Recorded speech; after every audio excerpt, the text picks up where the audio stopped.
నిజామాబాద్ జిల్లా బాల్కొండ మండలం కిసాన్ నగర్లోని లయన్స్ క్లబ్ భవనంలో ప్రతి మంగళవారం బాల్కొండ లయన్స్ క్లబ్ ఆధ్వర్యంలో ఉచిత కంటి వైద్య శిబిరం నిర్వహించడం జరుగుతోంది। ఈ వైద్య శిబిరానికి చైర్మన్ చాకు లింగంతో పాటు అధ్యక్షుడు ప్రసాద్, దినేష్ పటేల్, వంశీధర్ తదితరులు పాల్గొన్నారు। ప్రతి మంగళవారం ఉదయం 10 గంటల నుంచి మధ్యాహ్నం 12 గంటల వరకు జరిగే శిబిరాన్ని ప్రజలు సద్వినియోగం చేసుకోవాలని కోరారు। మోతెబిందు ఉన్నవారిని గుర్తించి ఉచితంగా శస్త్రచికిత్స చేయిస్తామని లింగం తెలిపారు। గ్రామస్తులతో పాటు చుట్టుపక్కల గ్రామాల వారు ఈ అవకాశాన్ని సద్వినియోగం చేసుకోవాలని సందర్భంగా వారు కోరారు।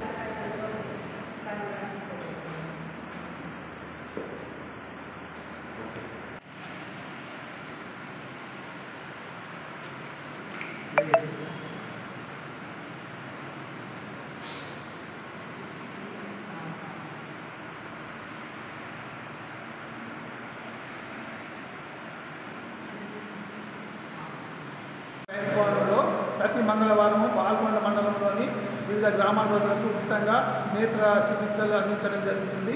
నేత్ర పరీక్షలు చేసి శస్త్రచికిత్సలు అవసరమైన వారికి లయన్స్ ఐ హాస్పిటల్లో ఉచితంగా ఆపరేషన్ చేయించడం జరుగుతుంది। దీన్ని మండల ప్రజలందరూ సద్వినియోగం చేసుకోవాల్సిందిగా విజ్ఞప్తి చేస్తున్నాను। మరిన్ని అప్డేట్స్ కోసం మా ఛానల్ని సబ్స్క్రైబ్ చేయండి।